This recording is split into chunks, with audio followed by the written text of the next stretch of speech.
Story 1.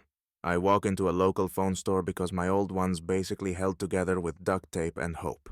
The sales guy, mid-20s, wearing a hoodie that says Tech Guru, because sure, that's a thing, starts his pitch like he's the next Steve Jobs. He begins by listing every single feature of the newest iPhone. Cool, right? I'm sold. But then, out of nowhere, he decides to personalize the pitch. He asks, "What's your biggest tech regret?" I tell him I had an Android back in the day that fell apart after a week. Suddenly, his eyes light up. "Oh, you're one of those people. People who only buy phones for Instagram likes," he says, like I just admitted to a crime. He spends the next 10 minutes going off about how shallow people are, especially ones who spend money on frivolous things like phone cases and screen protectors. Finally, I'm like, "Okay, buddy, just sell me the phone or I'm walking out." His face drops, but he still tries to upsell me the $200 AirPods. I bought them just to get out of there. Title. Story 2. I was at this high-end furniture store looking for a new couch. The saleswoman, probably in her 50s, greets me with a smile that could melt concrete. She's talking me through their luxury line, but when I ask about the material, she starts going off about how only peasants care about fabric. Okay? She then tells me that real connoisseurs don't look for comfort, they look for status. Yeah, no. I'm looking for something to nap on, not to flex on Instagram. But I'm stuck. She keeps going on, and then, just as I'm about to leave, she says, "You know, a real person of taste wouldn't pick that model." At that point, I just lost it and said, "Well, I guess I'm just a peasant then," and walked out. I swear, I haven't felt that insulted since middle school. Tant. Story 3. I'm at a department store looking for a nice watch. Nothing fancy, just something to wear for work. The guy behind the counter starts talking to me like we're about to get into a philosophical debate about the meaning of time. He explains that a watch isn't just a tool to tell time. It's a symbol of power. Cool, I guess. But then he looks at my wrist and says, "You're still wearing that? That's a $40 watch, dude. You're wasting your potential." At this point, I'm just trying to figure out if he's trying to sell me a watch or insult me into buying one. He continues by telling me that if I want to truly elevate my life, I need a prestigious piece that'll make people take me seriously. Now, I'm not a snob, but I don't need my watch to be a conversation starter, let alone a life-altering decision. Finally, I just asked him, "Do you have anything that tells time without giving me a lecture?" He paused, then tried to sell me the $3,000 model. "Yeah, no thanks, buddy." Tintin. Story 4. I was at a tech store looking at laptops, and this guy, a total gadget enthusiast, practically jumps on me when I start browsing. He starts listing off specs like he's reading from a textbook. This one has a 16GB RAM, 512GB SSD, the latest Intel i7 chip, perfect for gaming and content creation. Basically, it can run a small country. I'm just nodding along, pretending to know what he's talking about, when he suddenly stops and asks, "What's your dream laptop, man? Tell me your perfect setup." I'm like, "I just need something to write emails and watch Netflix." His face drops. He pauses, looks me dead in the eye and says, "I can't, in good conscience, sell you something that's not going to change your life. A laptop should be an experience, not a tool. You're underestimating your potential." I had no idea what to say, so I just smiled and said, "Yeah, okay, I'll just take whatever's cheap." Story 5. I walked into a local shoe store because my sneakers had officially given up on me. The saleswoman, probably in her late 30s, immediately starts talking about how everyone is wearing white sneakers now. I just nod, because sure, that's a trend. Then she asks if I'm into minimalism, and I'm like, I just need something that doesn't have holes in it. She goes off on this rant about how minimalism is a lifestyle choice, and how people who wear colorful shoes are just trying to stand out without real meaning. I'm like, "Lady, I don't care if my shoes are meaningful, I just need them to stay together when I walk." She gives me a look like I just committed fashion murder, then shows me these plain white sneakers that look like they were made for a 90-year-old. I take one look at them and say, "Yeah, no, I'm good." As I'm walking out, she shouts, "You'll regret it when the minimalist revolution hits." It made me edit. I found a pair of black ones online. They're comfortable, and no one's judging me for my lack of meaning. Story 6. So, I'm at a car dealership, looking for something that doesn't scream, "I'm living paycheck to paycheck." I'm trying to be low-key about it, just browsing, when the salesman spots me. This guy's got that "I'm definitely going to sell you a car" energy, so he starts giving me his personalized pitch. "What's your dream car?" he asks, clearly expecting me to say something ridiculously expensive. I tell him, "I just need something reliable, nothing flashy." He goes quiet for a second, then says, "Okay, we're going to get you something that will make you feel like a king." All right, sure. Next thing I know, he's showing me this huge luxury SUV that probably cost more than my entire rent for the year. He keeps talking about how it's not just a car, it's a lifestyle. I'm not sure what lifestyle involves getting a loan that will take me a decade to pay off, but sure. Finally, I tell him, "Look, I just need something with decent gas mileage and room for my stuff." He stares at me for a full minute and says, "You're not living your best life, man." I had to walk out. Story 7. I'm in a bookstore, just trying to kill some time. I find a section with some classic novels, and as I'm browsing, this lady who works there starts talking to me like she's my personal literary advisor. "You're looking for something meaningful, aren't you?" she asks with this smug look. I'm like, "I'm just looking for a good read." She doesn't take the hint and starts recommending books, but she's throwing around all these deep-sounding titles like The Art of War and The Brothers Karamazov. Then she says, "You know, if you're not reading books that challenge you, what's even the point?" I look at her, trying to hold back a laugh, and say, "I just want to read something that won't make me feel like I'm failing at life." She blinks for a moment, clearly thrown off. Then she tries to push this ancient philosophy book on me, saying, "It will change your perspective on everything. You can't just read Harry Potter forever." That was it. I just grabbed the Harry Potter book I was eyeing and walked away. Story 8. I walk into a fitness store looking for some new gym shoes. You'd think it would be a simple in and out, right? Nope. The salesperson, this overly enthusiastic guy, starts telling me I'm wasting my potential by not wearing the right shoes. "You need shoes that connect with your soul," he says. Yeah, that's a direct quote. Then he proceeds to show me these $200 sneakers that align your chakras or some nonsense. I'm like, "Buddy, I just want something to run in." He shakes his head like I just told him I was going to run barefoot on glass. He starts this whole speech about how if I'm not investing in the perfect pair, I'll never reach my fitness goals. Dude, I just want to hit the treadmill for 20 minutes without feeling like I'm getting scammed. He keeps saying stuff like, "Your shoes should be an extension of your body." Finally, I snap and tell him, "I just want something that won't give me blisters. I'm not trying to change my life here." Story 9.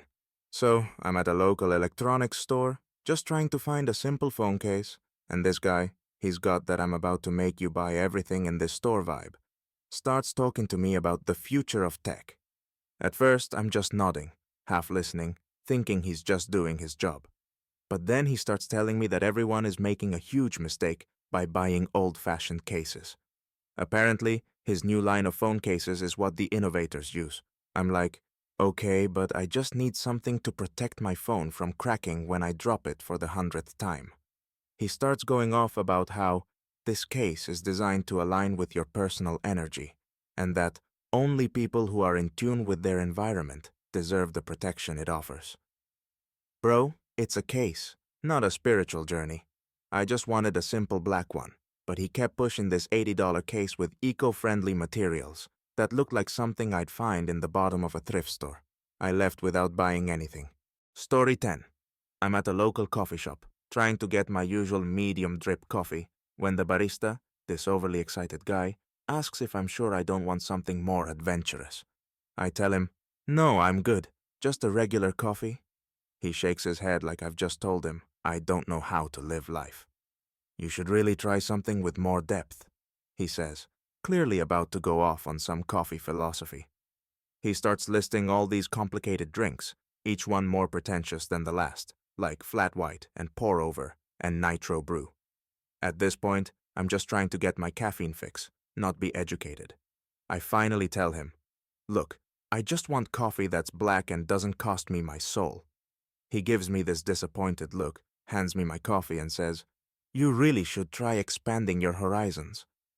I take the coffee and walk away, deciding that my horizon ends at the basics.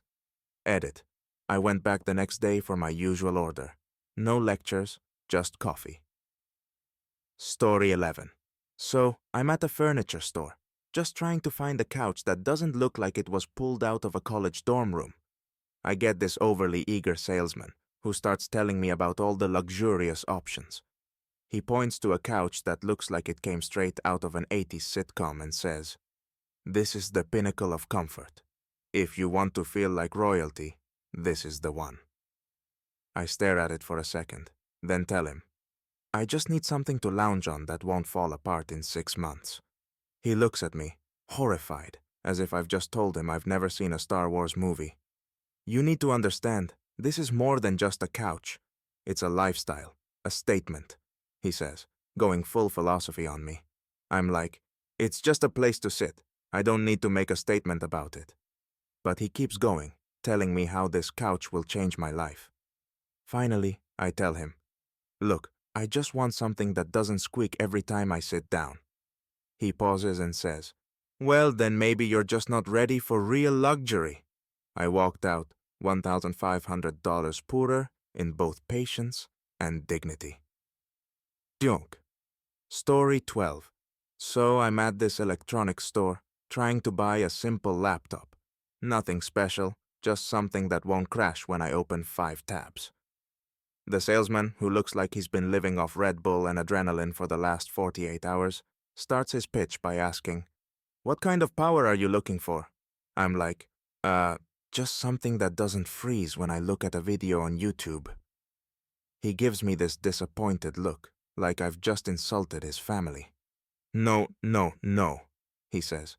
You need a machine that can create, that can do more than just run apps. You need a beast, a masterpiece. At this point, I'm kind of regretting not going online, but whatever.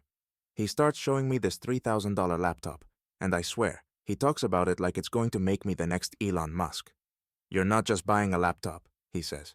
You're buying an experience, an artificial intelligence partner. I'm like, buddy, I'm just trying to write emails without crashing my whole system. Finally, I tell him, you know what? I'll take the $500 one. He stares at me like I just said I wanted to buy a rock. I walked out with my cheap laptop, but at least I didn't feel like I'd signed up for a startup company. Story 13. I'm at a clothing store looking for a new jacket because, honestly, mine looks like it's been through a war. I'm trying to be low-key about it, when a guy in a fitted suit comes over and asks if I'm looking for something specific. I tell him I just need something that doesn't make me look like I'm trying too hard.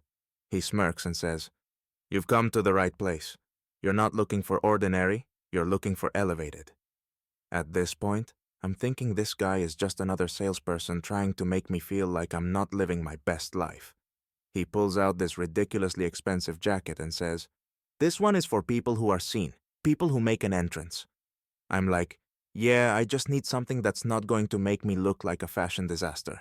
He gets all serious and says, a jacket like this is about making a statement. If you wear this, you're saying, I know who I am. I'm just trying not to laugh, but I say, look, I just want something I can wear to the grocery store without getting judged. Finally, I settle on a plain jacket and leave. But as I'm walking out, he says, you'll regret not getting the statement jacket. Edit. I tried on the statement jacket later. Felt like I was wearing a billboard, so I returned it. Not worth the judgment. Story 14. I'm at a high-end perfume store, trying to find a new scent, because my old one smells like regret at this point. This woman behind the counter, who clearly thinks she's a perfume oracle, starts spraying samples around like she's in a spa commercial. She asks what kind of fragrance I'm looking for, and I tell her, Just something subtle, not too overpowering. She looks at me like I've just slapped her in the face. Subtle? She says. You need something that commands attention. You want people to turn their heads when you walk into a room. She hands me this bottle that smells like a flower shop exploded, but apparently it's bold and confident. I spray it on, and I immediately feel like I've been swallowed by an entire garden. She's like, "Do you feel it? The power? The presence?" I'm trying to breathe without choking on all the floral notes, and I'm like, "Yeah, I feel like a walking bouquet." I walk out, convinced I'm either going to get a headache or become allergic to perfume. Yes. Story 15.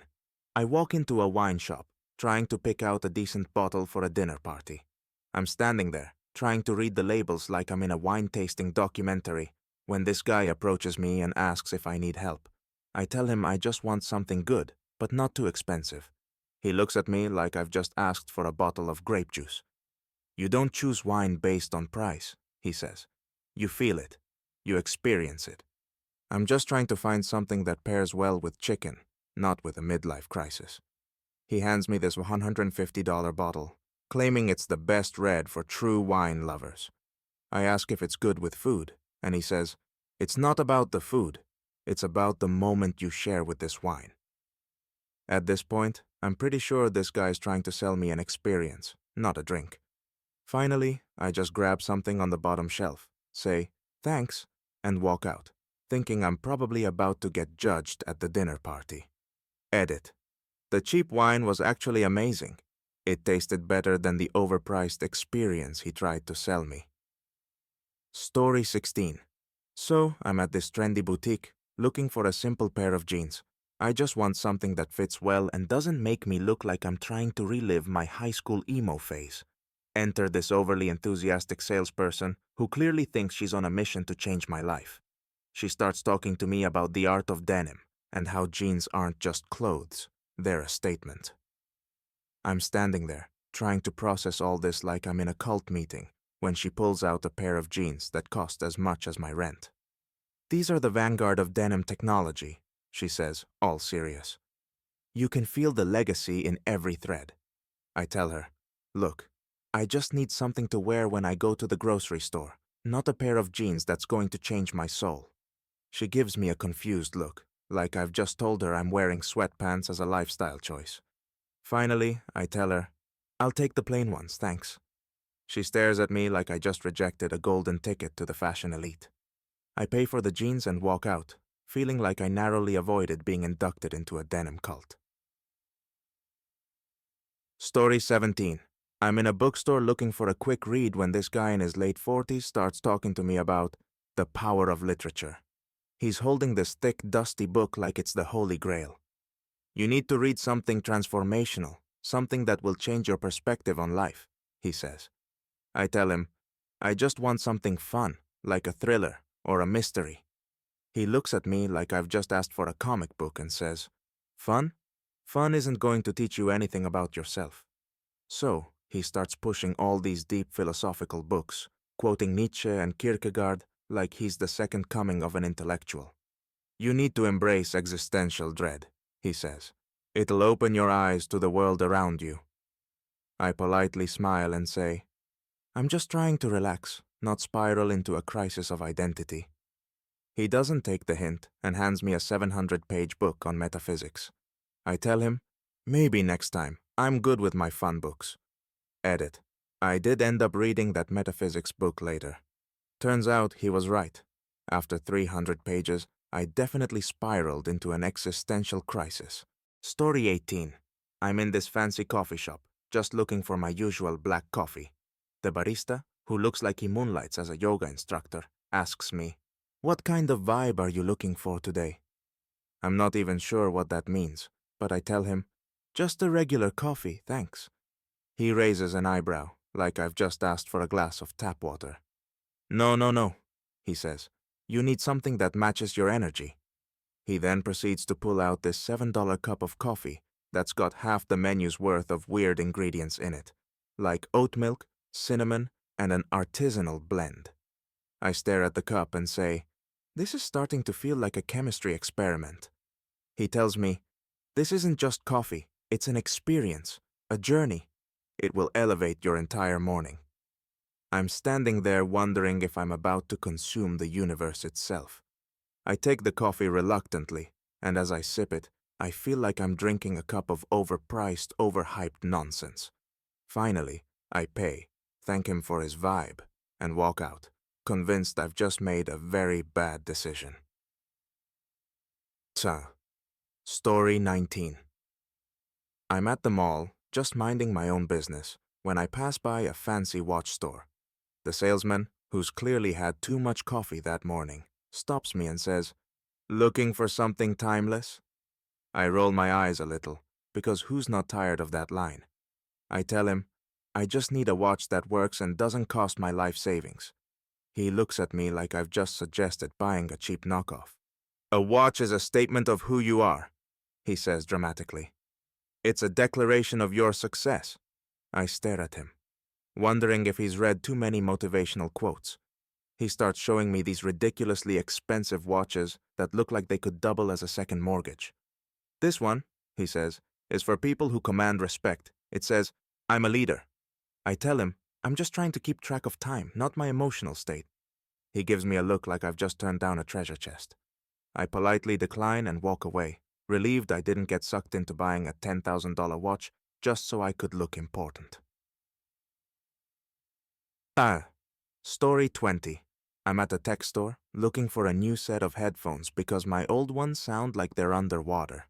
A sales guy, who looks like he's been living in the store for weeks, spots me and immediately jumps into his pitch.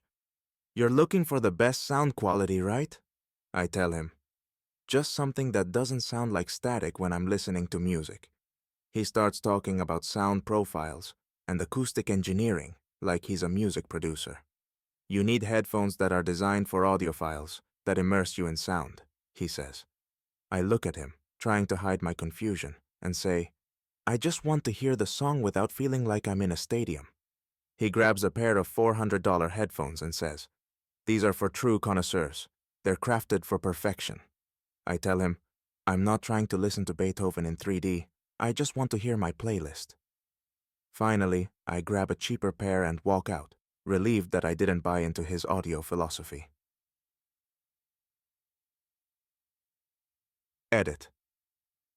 I went back and tried those $400 headphones later.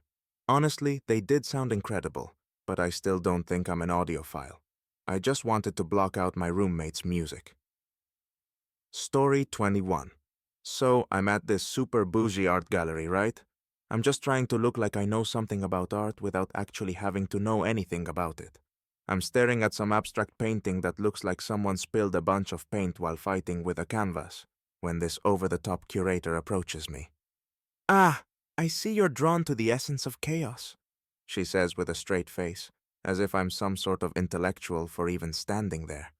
I'm trying not to laugh and say, yeah, it's really chaotic." She nods like she's just unlocked the meaning of life. "This piece," she says, "represents the struggle between order and disorder in the human experience." I'm just trying not to die of second-hand embarrassment at this point. She goes on. "The artist has captured the sublime, the moment when life becomes unpredictable, yet beautiful." I look at the painting again, trying to understand why it looks like a toddler threw up on it. I finally tell her, "It's nice, but I'm just here for the snacks at the opening reception." She looks like I just insulted the Mona Lisa and walks away. I stick around, pretending to be deeply moved by the chaos. But honestly, I just wanted a glass of wine. Story 22. I'm at this high-end department store, just trying to find a decent winter coat. I tell the sales associate I'm looking for something that's both warm and doesn't make me look like a Michelin man. She looks at me like I've asked for the impossible and says, "Oh, we have the perfect jacket for someone with your energy." She walks over to a rack of coats that are so puffed up, I'm pretty sure they could survive a nuclear winter. "This one," she says, "is designed for the modern, confident individual." I look at it and think, this looks like something a penguin would wear to a fashion show. She insists I try it on, and I do, but I feel like I've just been swallowed by a sleeping bag. I try to move my arms, but it's like I'm in a straitjacket made of down feathers. It's very protective, she says with a smile, like that's supposed to convince me. It says you're prepared for anything. I tell her, yeah, like getting stuck in an avalanche. She doesn't get it, but I walk out, feeling like I've just tried on a $500 sleeping bag instead of a coat. Edit. I went back later and tried the coat again. You know what? It's actually pretty warm. Maybe I do need it for the winter, just for the ability to survive a snowstorm, not the energy. Tut. Story 23. I'm at a boutique gym that looks like it was designed to be on the cover of a health magazine. I tell the trainer I'm looking for something that'll help me get in shape without feeling like I'm about to pass out. She looks at me like I'm from another planet and says, "You need to transform your body, to push your limits, to embrace the burn." I'm like, I just want to make it through a workout without dying. She walks me over to this insane piece of equipment that looks like a medieval torture device. "This is where the magic happens," she says. "It's not just a workout, it's a lifestyle change." I try it for 5 minutes and feel like my body is about to betray me. I tell her, I think I'd rather stick with a walk around the block. She looks at me like I'm a quitter, but I get out of there before I accidentally sign up for a membership and have to sell my soul to the gym. Story 24. I'm at this upscale cocktail bar, trying to just get a drink that doesn't come with a side of pretension. The bartender, who's clearly overqualified to just make drinks, looks at me and says, "What kind of experience are you looking for tonight?" I'm just trying to get a whiskey, but I say, "I'll take something strong. I don't need a whole experience, just something to take the edge off." He looks at me like I've just insulted the craft of mixology. "I see, you're looking for something with depth," he says, grabbing this ridiculously fancy bottle off the shelf. He starts talking about the origins of the whiskey, the distillation process, and how it's been aged in oak barrels for 12 years, like this is the most sacred knowledge I've ever received. "You're not just drinking whiskey," he says. "You're drinking history." At this point, I'm just nodding along, hoping he'll hurry up. Finally, he hands me the drink and says, "Enjoy the journey." I take a sip, and it's good, but I'm mostly just glad he didn't pour me something that costs more than my rent. Story 25. I'm at the dog park, just trying to let my dog run around without dealing with any drama. This guy comes up to me and starts talking about how his dog is the next big thing in the dog world. I look down at his dog, who's just sitting there, licking its own paws. "My dog's got a special aura," he says. "You can feel it when he enters the room." I look at the dog again, who is now sniffing the ground like it's on a mission to find treasure. "Right," I say. "He's got aura all right." The guy goes on about how he's training his dog to be a world-class performer and that I should consider getting my dog a manager. I tell him, yeah, my dog's more into napping and eating treats, not performing in a dog circus. He stares at me, like I've just crushed his dog's dreams. I walk away, knowing that no matter how many auras his dog has, mine is definitely winning at the art of relaxing. Tuh. Edit. 2 weeks later, I ran into that guy again.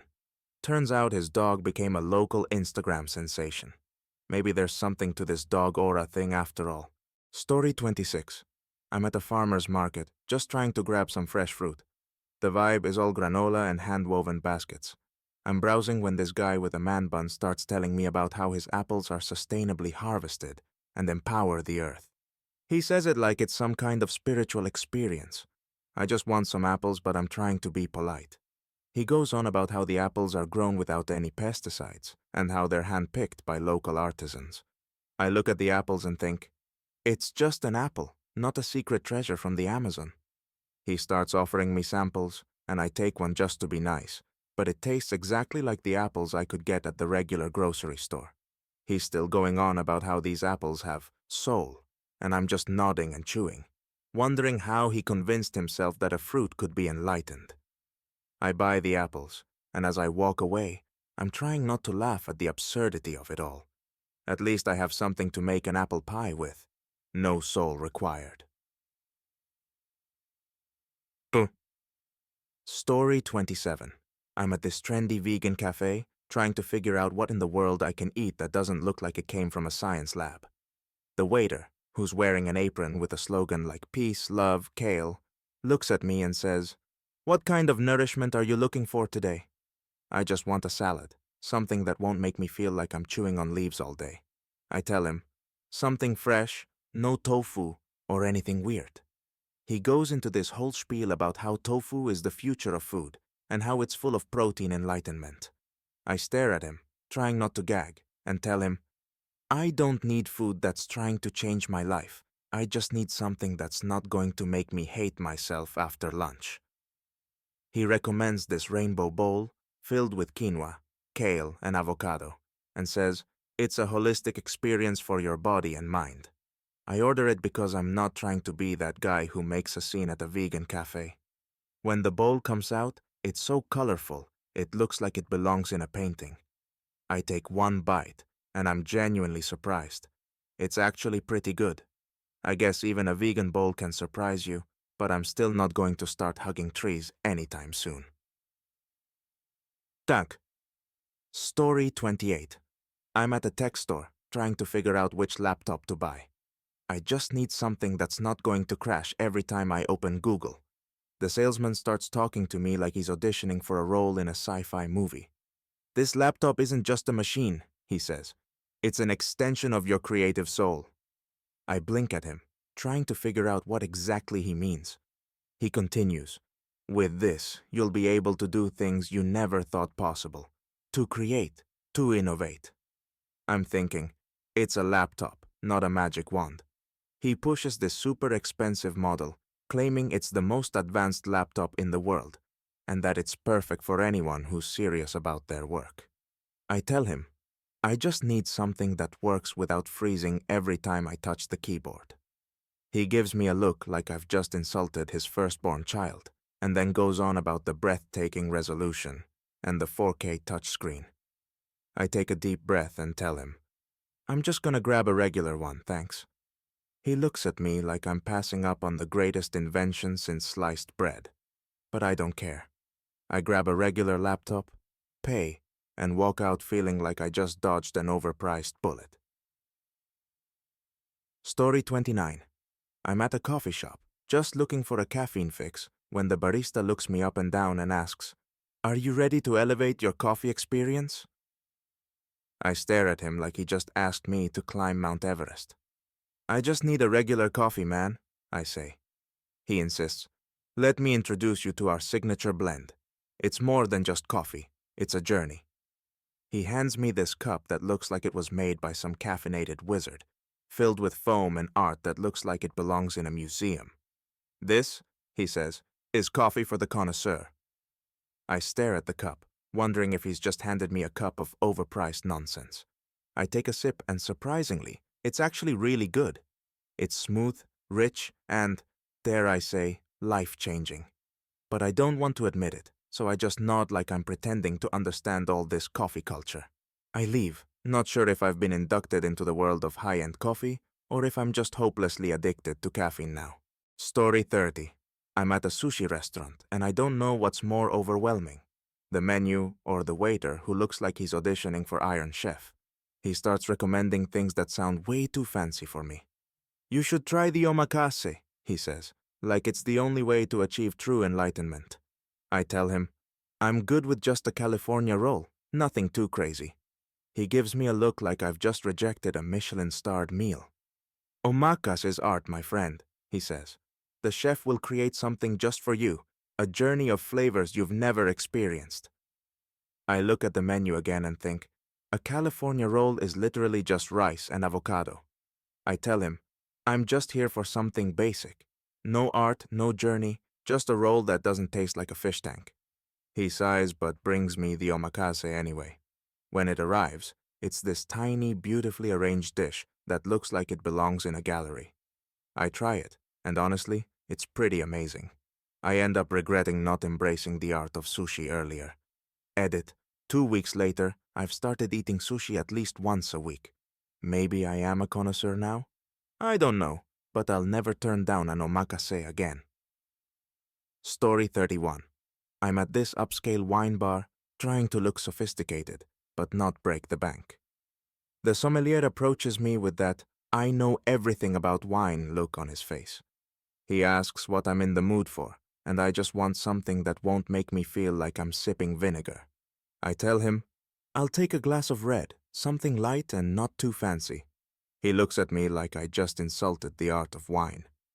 "Oh, my dear friend," he says with a sigh, "you don't drink wine, you experience it. It's about the terroir, the nose, the finish." I'm nodding, pretending I understand all of this while thinking, I just want to drink and not sound like I'm in a bad wine commercial. He hands me a glass of some ridiculously expensive bottle and starts talking about the notes of oak and earthiness. I take a sip, and honestly, it tastes like wine. Nothing more, nothing less. I thank him like he just handed me the holy grail of beverages. He walks away, looking pleased with himself, and I quietly swap out my glass for the house red when he's not looking. It's half the price and twice as drinkable. Story 32.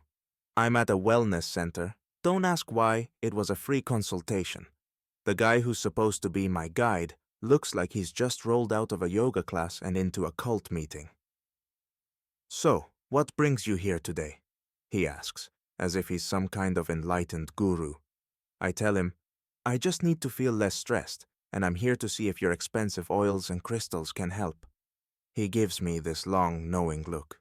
"You don't need oils, you need balance. You need to reconnect with your true energy." He pulls out this tiny rock and says, "This is a healing crystal. Its vibrations are in tune with the universe. You'll feel it." He holds it in front of me like it's the key to unlocking the mysteries of life. I'm trying to keep a straight face as he talks about manifesting my soul's purpose or something. "Okay," I say, "but can I just take a nap instead?" He looks at me like I've just committed a mortal sin, but I'm pretty sure I'm not going to get any spiritual epiphanies here. I leave with a free crystal that I'm going to pretend is a paperweight. Story 33. I'm at this high-end car dealership, trying to buy a used car that won't make me feel like I'm driving a time machine. The salesman is about as smooth as a used car salesman can get, which is saying a lot. "This model is one of our best," he says, giving me the pitch like it's the best thing since sliced bread. "It's got everything. Leather seats, premium sound, advanced technology." I'm trying to act impressed, but honestly, I just want to make sure the car doesn't break down every 10 miles. "It's perfect for a person like you," he says, like he's read my soul. Someone who wants luxury without the look at me vibe. I'm thinking, who is he to decide what vibe I want?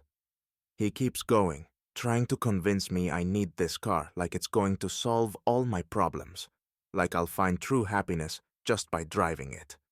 I tell him, I just want a car that doesn't cost my soul, okay? He looks at me like I've just turned down a golden ticket. I walk away, buy a used car that's half the price and 10 times more reliable. Some things just don't need to be luxury. They just need to get me from point A to point B. Story 34. I'm at a new tech startup's office because a friend of mine swears by this revolutionary app they've made. I walk in and immediately feel like I've stepped into a cult. The entire office has exposed brick, and there are people sitting on beanbags, brainstorming ideas like they're about to change the world. The founder, who looks like he just stepped out of a Silicon Valley casting call, approaches me. "So, you're here to experience the future of innovation," he says, like he's about to hand me the blueprint for the next iPhone. "Our app is not just an app, it's a disruption. It's going to change the way you think about technology." He's talking like the app is the holy grail of modern-day tech, and I'm just standing there, trying to figure out if he's serious or if I'm on some weird hidden camera show. I ask him what the app does, and he says, "Well, it harnesses the power of data to streamline your life." I'm like, "Okay, but what does it actually do?" He looks at me like I've just asked him to explain quantum physics. "It helps you organize your life and optimize productivity. It's about harnessing your potential." I politely tell him, "I have an app for that. It's called Google Calendar." He stares at me for a beat, then smiles like I've just cracked the code to the future. I leave the office and immediately forget about the app because, honestly, I'm not trying to disrupt my own life. Thank you very much. Story 35. I'm at a trendy rooftop bar, trying to enjoy the view without getting a drink that costs more than my rent. The bartender, who clearly has more tattoos than he has bartending skills, asks what I want. I tell him, "Just a gin and tonic, simple." He smiles like I've asked for a relic from the past. "Ah," he says, "you're a lover of the classics, huh?" He starts mixing the drink, but it's not just any gin and tonic. It's a signature gin and tonic that's supposed to change my life. "We use a special gin," he says, "infused with exotic botanicals from the farthest reaches of the earth. I'm just trying to drink something that'll get me buzzed, not take me on a spiritual journey."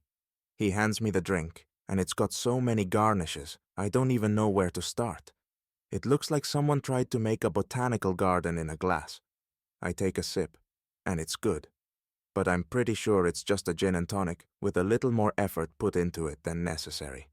I thank him and nod like I'm in a tasting room, but deep down, I'm just relieved I don't have to pretend to be a gin connoisseur. Edit. A few weeks later, I went back to the same bar and ordered a regular gin and tonic. No exotic botanicals, no fancy garnishes, just a simple drink. Honestly, I think it's the best one I've ever had. Sometimes, simple is better. Story 36. I'm in a hipster coffee shop, the kind that prides itself on serving artisanal coffee brewed by baristas who probably know more about beans than about actual coffee drinkers. The guy behind the counter, with a full-on beard and a t-shirt that says "Espresso yourself," looks at me like I've asked for a coffee made out of water. "What can I get for you?" he asks in this ultra-hip voice, like he's welcoming me into a secret society. I just want a regular coffee, nothing too wild. I say, "Can I get a large black coffee, no frills?" He looks at me, kind of shocked. "No frills? You mean you don't want our signature pour-over method? It's a crafted experience that transforms the coffee into something more than just a drink. It's like a moment in time." I stare at him like he just told me coffee could save my soul. "No, man, just a regular coffee. No deep life-changing moments, just caffeine." He insists, "But this is the future of coffee. You have to experience it." I tell him, "I'm just trying to wake up, not get enlightened." He shakes his head, clearly baffled, but still brews me a cup of the experience. I take one sip, and honestly, it's not bad. Just not worth all the hype. I'm still gonna buy a regular coffee from the corner shop tomorrow, though. Story 37. I walk into this high-end gym, hoping for a good workout without having to sell a kidney to afford a membership. The front desk guy, who looks like he spent more time flexing in the mirror than actually training, asks if I'd like a tour. I say, "Sure, show me around." He takes me on this glorious tour, telling me about how their machines are state-of-the-art and how the floor is covered with premium rubber mats. It feels more like I'm being sold a timeshare than getting info about a gym membership. We walk past a row of machines, and he starts telling me about how each one has been designed to maximize muscle engagement and promote total body alignment. I'm just trying to find a treadmill that doesn't look like it was made in the 90s. He leads me to the luxury locker rooms, where there are towels that smell like lavender and a sauna that looks like it could fit a small army. "This is where the real transformation happens," he says. I stare at him, still trying to figure out how a sauna is going to transform me into someone who isn't winded after 5 minutes of running. I thank him, but I'm out the door in 5 minutes. I don't need to transform. I just need a place to sweat without emptying my bank account. Story 38. So I'm at a cooking class because a friend signed me up as a fun activity for the weekend. The instructor, who looks like they've never touched a carb in their life, starts telling us that cooking is a meditative experience. I'm trying to focus, but she's going on about the spirituality of cooking. "It's all about balance," she says. "You're not just making food, you're creating an energy flow in the universe." I'm stirring some random sauce and wondering when I'll get to the part where I just learn how to make spaghetti without burning it. She hands me a bunch of kale and says, "This is a nourishing food. It's the perfect energy boost for your spirit." I look at the kale and wonder if I'm supposed to eat it or worship it. She keeps going about how everything we make is in alignment with the universe, while I'm just trying not to cry over the fact that I can't even chop an onion without turning it into a massacre. At the end of the class, I'm still not sure if I've learned how to cook or if I've just been part of some weird food awakening. I go home and make a frozen pizza. Energy flow, my foot. Story 39. I'm at a high-end fashion store, just trying to pick out a jacket that doesn't make me look like I'm still stuck in 2012. The salesperson, wearing something that looks like it's made out of leftover upholstery fabric, starts telling me about their limited edition collection. This piece, she says, holding up a jacket that looks like it was designed by someone on a caffeine binge, is not just clothing, it's a statement. I blink. A statement about what? I ask, trying to make sense of it. She stares at me like I've just asked her the meaning of life. It's about expressing your inner self, she says, as if that jacket will somehow reveal the mysteries of the universe. I look at the price tag and do some quick mental math. This jacket is going to cost more than my car payment. I just need something to keep me warm, I say. She insists. This jacket is an investment in your personal growth. I stare at her for a second, trying to figure out how a jacket is going to help me grow as a person. I thank her, put the jacket back, and leave with a more reasonably priced one from the regular section. I'm pretty sure my inner self was satisfied with that decision. Bye. Story 40. I'm at this bougie health food store, and the cashier starts telling me about some miracle protein powder that'll change my life. He says it's made from ancient grains and has superfoods that will literally reverse the aging process. It's not just a supplement, he says. It's a lifestyle change. I look at him like he's just told me he has the cure for eternal youth. How does it work? I ask. It boosts your metabolism, strengthens your immune system, and gives you spiritual clarity, he says, like this protein powder can fix all my problems. I stare at the canister, which looks like something I'd find in a science fiction movie. I don't need to reverse time. I just need something that'll get me through my workout without collapsing, I tell him. He looks at me like I'm missing out on some life-altering secret. I buy a regular protein shake mix, leave the store, and chuckle to myself. If I needed a spiritual awakening from my protein powder, I think I'd just stick with regular food. Edit. 2 weeks later, I tried the miracle protein powder, and honestly, it didn't change my life. But I guess I did feel a little more energized during my workouts. Maybe there's something to this superfood stuff after all. Or maybe I'm just getting used to being sold on things. Story 41. I'm at a trendy vegan restaurant because my friend swears by it, like it's the holy grail of plant-based eating. The waiter, who looks like he spends more time curating his Instagram feed than actually serving food, asks what I'd like to order. I tell him I'll have the vegan burger, but I'm secretly expecting something that's just a glorified garden patty in a bun. He's thrilled.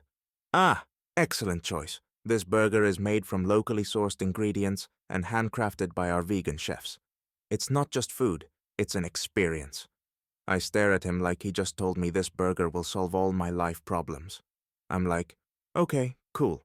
I just need something that doesn't taste like sadness. He nods enthusiastically. This is the future of food. It's a movement, you see. You're not just eating, you're contributing to a larger cause. He leaves, and when the burger arrives, it looks fancy enough to put on display at a food museum. I take a bite, expecting to be blown away by the movement, but it's just a burger. Don't get me wrong, it's good, but it's not the spiritual awakening he promised. I finish it, but I'm still not sure if I'm contributing to a cause or just trying to avoid eating meat. Story 42. I'm at a meditation retreat. Yeah, I know. Sounds like something I'd never do. But I thought, why not? I'm here, surrounded by people who are too relaxed, and the instructor walks in with a face so serene that I'm convinced she's got some kind of supernatural calmness power. She tells us to close our eyes and breathe in the energy of the universe. I'm thinking, okay, this is probably just one of those things that's supposed to feel peaceful, but it's probably just gonna make me sleepy. She keeps talking in this soothing tone. asking us to focus on our inner stillness. But honestly, all I can think about is what I'm going to have for lunch. After a few minutes, I can hear people around me, breathing like they're one with the cosmos, while I'm over here wondering if I'm even doing this right. I start getting all anxious because I can't focus, and that only makes it worse. At some point, I sneak a peek around and see that half the people are nodding off, and the other half look like they've ascended to a higher plane of existence. I'm just over here, trying not to sneeze. The whole thing ends, and I walk out wondering if I've just wasted an hour of my life or had a deep spiritual breakthrough. Spoiler: it's the former. Tongue. Story 43. I'm in a tech store because I have to upgrade my phone. The old one has started sending random texts to people, which isn't as fun as it sounds. The salesperson, who clearly hasn't seen daylight in years, starts showing me all the new models with too much excitement in his voice. This phone has a 6K display, a quad-camera system, and a processor so fast it could change the world. I'm just here for something that works, not for a phone that's going to launch my career into the stratosphere. But wait, he says, this model is more than just a phone. It's your personal assistant, your digital lifestyle manager. He says it with such confidence, like I'm about to get a personal AI to help me make life decisions. He goes on about its capabilities to track your health, schedule your life, and even predict your next move. I stare at him, trying not to laugh. So, will it stop me from accidentally texting my mom a selfie with a bad filter? Because that's what I need. He doesn't get it. Well, it can send automatic replies for you, and it's optimized for everything. Yeah, no, I'm just looking for a phone that doesn't randomly freeze in the middle of a conversation. I thank him for the sales pitch, but I'm walking out with the most basic model. It's simple, it works, and it's not trying to run my life. Story 44. I'm at a high-end bookstore, browsing for something to read when the employee, who looks like he's perpetually in deep thought about the meaning of life, approaches. Can I help you find something? He asks in that too hipster for his own good way. I tell him, I'm just looking for something interesting to read. He grins like he's about to hand me the book that will change my life. Ah, so you're looking for something that resonates with your soul, he says, as if I've just admitted to being lost in the void of existence. This, he says, pulling out a book with a cover so abstract that I wonder if it was designed by a kindergartner, is about the intersection of modern philosophy and the silent scream of human existence. I stare at the cover, trying to figure out if I'm supposed to feel something or just pretend I understand it. Do you have anything about travel? I ask, just hoping for something normal. He looks at me like I just asked for a Disney movie. Travel? My friend, the greatest journey is one of the mind. You should consider something more profound. I take the book, glance at the price, and immediately put it back. I end up picking out a murder mystery because, honestly, I'm more into escaping my life than reflecting on it. Tetamma. Story 45. I'm at a new ice cream shop that just opened up in the area, and the owner is giving me the full experience.